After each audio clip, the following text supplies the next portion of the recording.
Hello, hello, hello. It's your new day with Donna Reiners and Dr. Cami Owen, where we solve all the world's problems, or maybe just one. And maybe it's yours. In our 30 minutes, we talk about your emotions and mind and how they tie into your body and spirit. We want you to renew and restore yourself in a world that wants you crazy. And sometimes we even talk about money. Introducing your hosts, Donna Reiners and Dr. Cami Owen.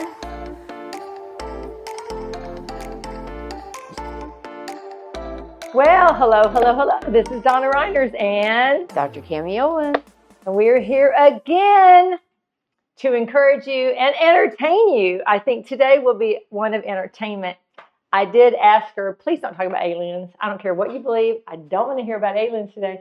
And then I thought, well, you know what? When I was growing up, my dad used to talk about aliens when he was drunk. And he used to talk about when my dad was at Pearl Harbor. Okay, it's like at Pearl Harbor, 2 ships down from the ship that got bombed. And when he was under the influence, as a little girl, he would be talking about those kind of things. He would literally talk about bunkers and talk about alien things. And it was, when I was a kid, I was like, he must have been under the influence of a lot of shots or something. I don't know.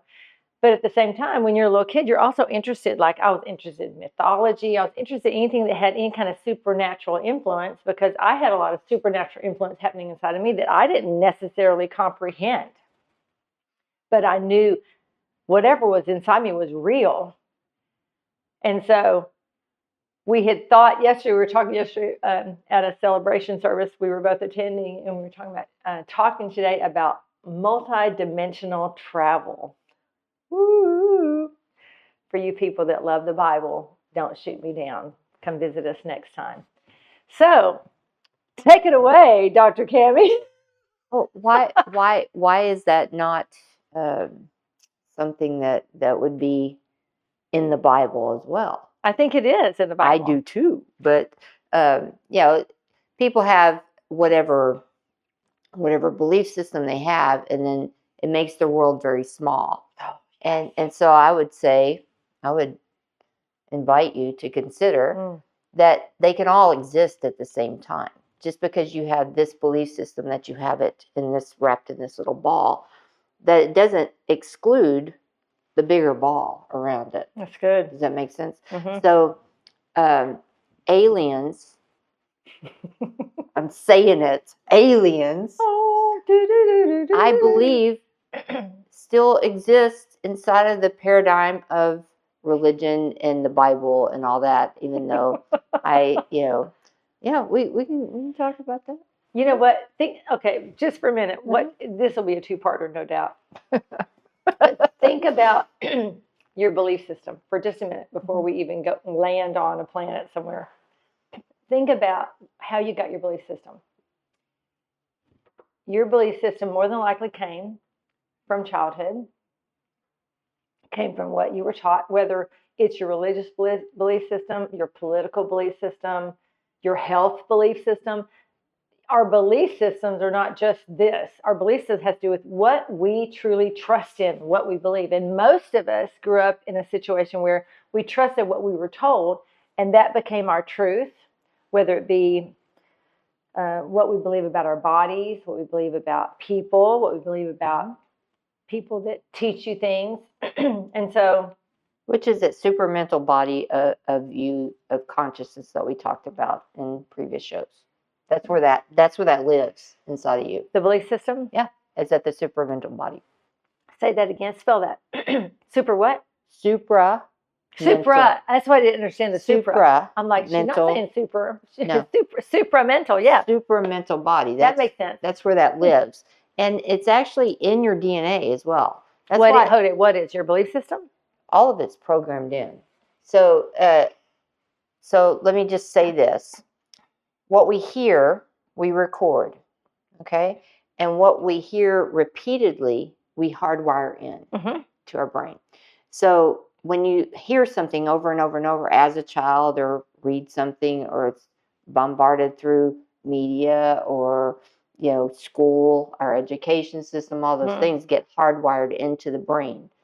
Because the mind and the brain are two different things. Okay, so the mind is that part of us, that mental body part of us that's actually etheric. You can't put your finger on it, but the brain is actually the matter, the physical matter, the plastic, the actual physical stuff where you could slice it and look at it under a microscope. That's the brain, but the mind is housed inside the brain. Like the soul is housed inside the body. Very simplistically, right? And we'll get into that because I think people and the aliens. The aliens. That's right. Where the soul is housed and what the soul and the spirit and all that. That's an entire show, and I would love to have that show. Just it's too detailed. I know, because you know what used to bother me when people would use the word collective, and I'd think, you crazy people. But now I'm like, man, it makes so much sense to me to use the word collective because we're all inside of each other. We're all from each other. We all live from each other, which if you go to the Bible, and I am a Bible thumper, guys. I am. I know it's hard to believe, but I'm a Bible thumping lady. You weep with those that weep. You rejoice with those who rejoice. I don't think that means necessarily only when someone's weeping, weep with them. When someone's rejoicing, rejoice with them. I believe it means when we're weeping, there's a space inside where we're all weeping. And when you're rejoicing, there's a space inside when you're all rejoicing. It doesn't mean it's one without the other. It means at the same time. I can weep one moment and I can laugh the next. Right. And the illusion that we're separated in the first place. Yeah. Which to me is part of the multidimensional thing because we're all part of one another and part of everything. Go ahead. Take it away. Oh, I forgot where it was. No. You talking about you talking about slicing the brain. Yes. The supramental body is where all those belief systems are housed. And I know we've talked about this in a previous show, but what belief systems do you internalize? Like they feel real and true for you inside your body, or is it something that somebody told you and you just like ran with it? I believe that, but do I really? That's most of us. And discernment is really required right now. It's really required because there's a lot of media programming out there right now that's telling us to believe something. And I see this every day in my practice that people are questioning all this. They're actually finally questioning that. Is that really true? Thank goodness. Because they're finding out a lot of the stuff that we were told 2-3 years ago isn't really true. Nope, it's not.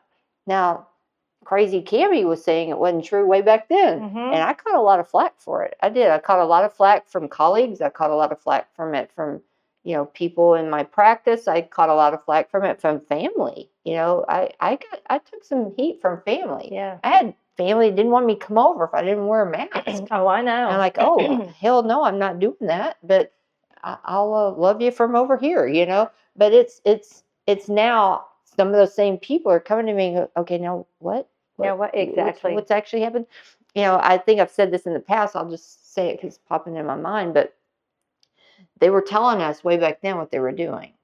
And when I looked at the CDC website right when this started, and it was like 75,000 deaths. CDC.alien. I'm sorry. Yes. Yes. Okay. We're going to go there. We are going to go there. You go open a can of worms, sister. You did. You opened a can of worms. We're doing it. I'm doing it. Maybe they're aliens that have been trying to help us receive liquid in our arms. I believe that is true, and I believe that be? And I believe there's some that are helping us as well. I believe that one for sure. Okay. Well, how do you believe that for sure if you don't believe there's aliens? Well, we'll be right back. No, I'm just kidding. Riddle me that. Riddle me that. How does that happen? Well, I also believe that we're all in process. So we used to have a pastor, his name was Darren, and he would say, whatever you believe today, if you don't believe something different a year from now, then you're not growing. And that's where I realized, I'd chew on meat and I'd find a bone, and I'm like, I learned to take the bone and put it to the side because it can make really good soup, and just let it sit there for a while and let me consider it. Let me have a moment, not to process it, but to look at it and consider, could this be true? could this be part of life? I mean, have I been missing something? Because one thing I want is I want to learn and I want to grow, and I don't want to be the same person a year from now that I am today. And so does that mean I might go over the river and through the woods into places that I wouldn't normally go? Possibly so. And let me tell you what happens when you do that. A certain belief system would say, that's so dangerous. You're going to separate yourself from God, or we don't want you hurt. Oh, no, don't do that. Don't believe in that. Don't think that way. And it's all fear driven. Mm-hmm. And so if you are fear driven, number one, you're probably going to be sick sometime in your life. But also, no, 100% you're going to be sick in you. Yes. Because it's a low oscillating frequency. Yes, it is. And I know because I came from most of that. So I'm still in the process of that being unraveled. You know, we go to a church called Untethered. You know, we're still learning, we're still in process. No one on this planet has gotten 1,000% where they're supposed to be. It's just not going to happen in this lifetime. And if you have, then see you later. You know. Well, is that a belief system, or is that like that statement you're saying is because I do? Well, it goes along with the reincarnation thing we were talking about last night. Mm-hmm. We're all in process somewhere, although we do have a little difference. We got aliens, we got reincarnation. Are you still going to stick with us? That's my question. Well, I would hope so. Nothing but grace for you. Nothing but grace for you. Right. And these are just opinions. The world according to Cammie and the world according to Donna, and it's not the truth. You know, in maybe in your world it's true to me, but doesn't make it, you know, true to everybody, and that's okay. You can sit and listen to our stories and our opinions and our belief systems, and they don't have to be yours. We're just asking you to consider that maybe you don't have the full picture, just like none of us have. I don't think anybody has the full picture. I think some of us get a wedge here, a wedge here, a wedge here, and then we're required to tribe together and put all our wedges together. That's kind of how I see it. But as far as, you know, being discerning about what you believe and what you choose to believe, I would just say, is it something you feel sense? Is it something that you actually feel in your body? That's a good place to start. And then if you're completely disassociated with your body, because a lot of people are, I find that, you got to get back in your body first, and then you can actually feel sense something. And I deal with this in clients all the time that they're literally not in their body at all. Yes. And what does that mean? It's a protection mechanism. Yes. What does that mean? You have your physical body, and then you have the other 4 bodies, and they can be like this far apart. Mm-hmm. One person is my dad. It was very interesting. Which, hi, Dad. I'm sure you're going to watch this show. Yeah, he actually does. He was watching it with me at my house, and he's like, "What's," you know, because he's very religious, and he's, you know, he's got which means faithful, by the way. No, he's in many ways. Yes, but he's also. I'm not a sugar coater. I'm sorry. I know you're not. You know what? She probably got that from you too. It's true. It's true. Okay, go ahead. But 4 bodies, your dad. Yeah, that he was having some real issues with some stuff, and I said, you know, I said, Dad, he's very, very visual. He's a brilliant man. He's a genius. He's actually a genius, but he's very brilliant. And he's I think he has a 9th grade education, but he would, you know, when he would go to work, he would look at the he was at a machine shop, and he would look at the plans that the engineers drew. He'd look at it, go home, dream about it that night, and build it in his sleep, and then come back and say, "This isn't going to work." That is amazing. And they would, yeah, who are you? You're some 9th grade educated, you know, machinist. He goes, well, it's not going to work. and that actually cost the company $100,000. And this was 60, 70 years ago when Wow. that was a big amount of money. Yeah. Still a big amount of money, but it Yeah. was like $1 million now. Wow. And then they would come and say, Ken, you want to, Show us what you're talking about. And he goes, am I going to get engineer pay? And they're like, no, you're not an engineer. He goes, well, then I'm not going to do it. Then figure it out. And he wouldn't do it. I love it. But he would actually look at it, go home and say, okay, this is going to be broken, so we have to prepare. And he would get the machinist ready for the problem. Breakage. The problem that's about to happen. That's awesome. But he dreams about things, and he works in that multi-dimensional in that realm. We have different levels of consciousness and different realms that we can work in. Like when you dream about someone that's passed, I believe that is really a real interaction. It's not your mind and your brain coming together and making up something. It's real. Like that's a real exchange. It's an encounter. It's an encounter. And so so when that happens to you, you dream about someone that's passed from the physical plane into a different plane. Really, really approach that like this is real, because I personally believe it is real, and that's how they are able to get to us, because we're so dense in this physical matter that it's a higher level that we can interact at. But now sometimes we also can interact with people when we're awake, because the encounter absolutely. I had with my mom and my dad.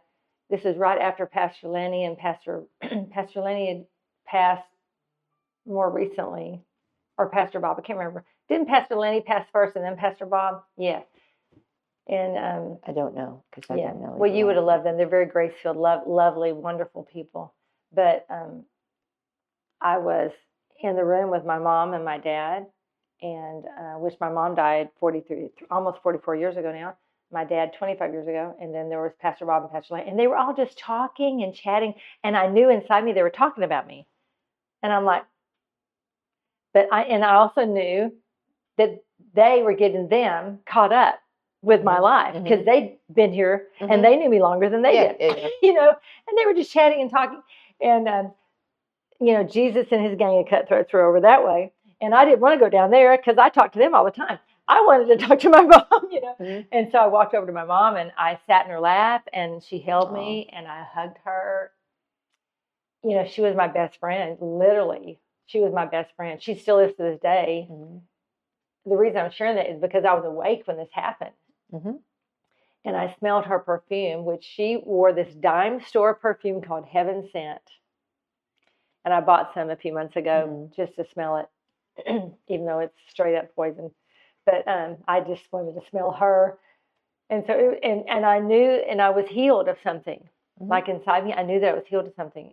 Something in my heart that was ruptured was no longer ruptured when we were finished holding one another.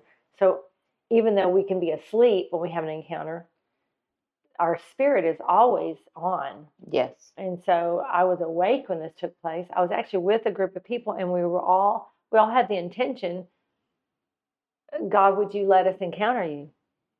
That was the only intention. What we had an agenda was to encounter. Some people didn't encounter anything, but I got to encounter my mom. So to me, that's another dimension. That's another. It is. It's a space inside of a space inside of a space. Yep. Is that what you're like? Absolutely.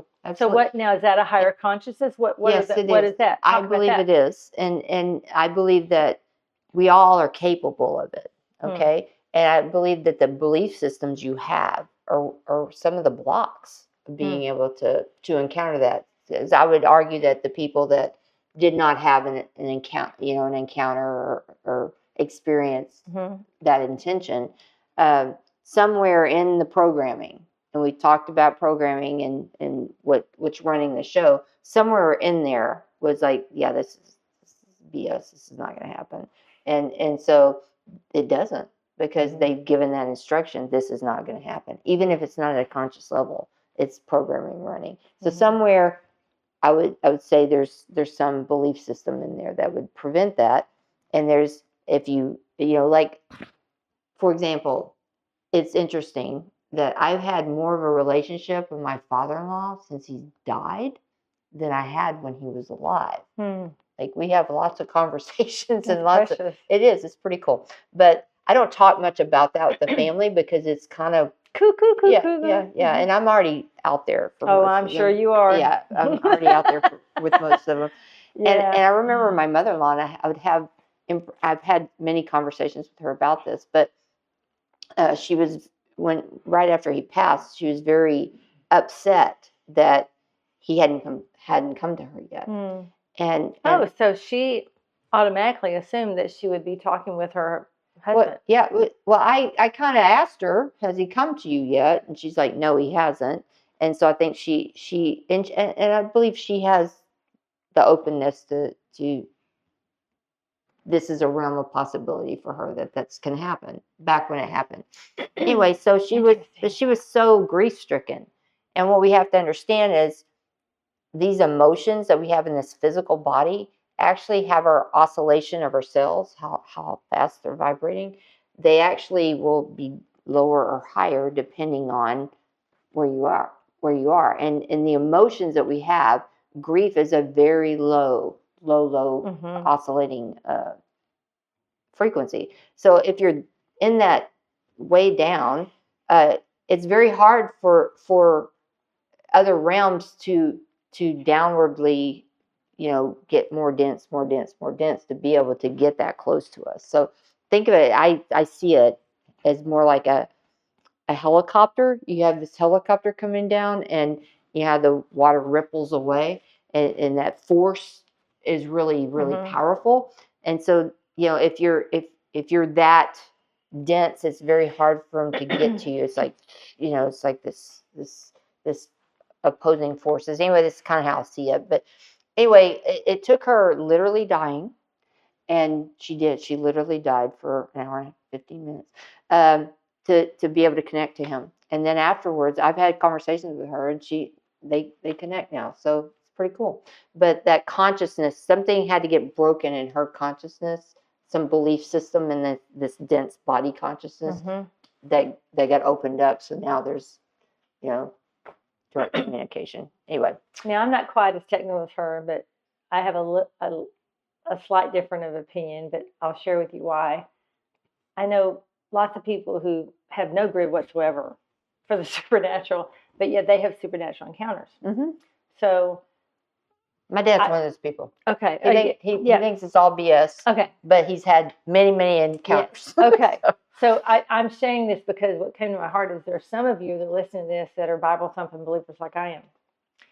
And you don't want anything to keep you from having an experience or an encounter, whether it be with the divine or whether it be with some of the matters we're discussing. And so I don't want fear to come into you and you to think, oh my God, I've got something in me that I can't have what I know I should, I don't want that because some of you have already contacted me. So I'm telling you, that way is not the only way. So do not allow that to keep you, because this is what I have seen in my own life. There are things I don't have any grid for, no belief system for, but somewhere down the line, whether it be in this lifetime or from the foundations of the world lifetime, don't care, don't know, I said yes to what I don't understand. And it's the yes that opens the door. The belief system does not block me. It is my yes that opens the door. So whatever you believe, if you have this fear, just stop and go, nope. I say yes to what I don't understand. I say yes to what I can't comprehend. I say yes to all these things that make no sense. I say yes. And just be in agreement with the truer self yes that you don't think you've made yet, so that you can have all that we're talking about, and more. Oh my goodness, and more, for goodness sakes. And here's the thing. The information's already there. Yeah, the information is already in you. It's already in every single little strand of your DNA. It's already there. So rather than try to learn this or let it in or don't let it in, just choose to remember. And you will remember what you're ready to remember. Is there some kind of exercise? You know how we need 1, 2, 3 sometimes? You got a 1, 2, 3 for people? Literally, we've talked about programming your cells and your cells being programmed programmable. You can consciously program, I am awake, I am aware, I remember. I'm awake, I'm aware, I remember. That's it. That's your jam. That's your mantra. I am awake, I'm aware, I remember. And see what opens up for you. Like, sense that in your body. I am awake, I'm aware, I remember. And what that does is turn on possibility. And don't believe anything we're saying. Don't believe any words that we're saying, but feel the energy behind our words, because we are, I'm going to say it, we're energetic beings. Oh, we are. I'm looking at a book called Body Electric right now. Okay. We're energetic beings, and we respond to sound. With the terrain inside of it. Yes. We respond to sound rather than before we respond to light. So the sound and the frequency coming out of my voice is communicating directly to that part of you that can assimilate and accrete sound. So do that. It's really good. And we'll end with this. I have my sister, actually, she's been getting on her watch for some time now, these little affirmations. Like, I don't know if it's every hour, but it's multiple times a day. And she'll look at it and she'll say it to herself. And do you know, a couple weeks after I didn't know she was doing it, I noticed a shift in her. I'm like, I wonder what's going on with her. And then one day she said, did I tell you? I've been getting these affirmations. And she doesn't even know why she's getting them. So I'm not even going to say what company, just in case she's not supposed to get it. But and it's literally been changing her. I'm watching her change because she's changing what's going into her mind. And she's not just settling for her own thoughts. She's bringing in a new thought that's changing and reprogramming her whole future. Yes. So it's beautiful. Anyway, we thank you for joining us today. And we're going to have part 2. We really will get to the multidimensional in the next one. See you soon. Bye-bye. And don't forget, we solve all the world's problems, or maybe just one, and maybe it's yours. Thank you for joining Your New Day with Donna Reiners and Dr. Cammie Owen. We look forward to seeing you next time. Remember, we solve all the world's problems, or maybe just one, and maybe it's yours. Until soon.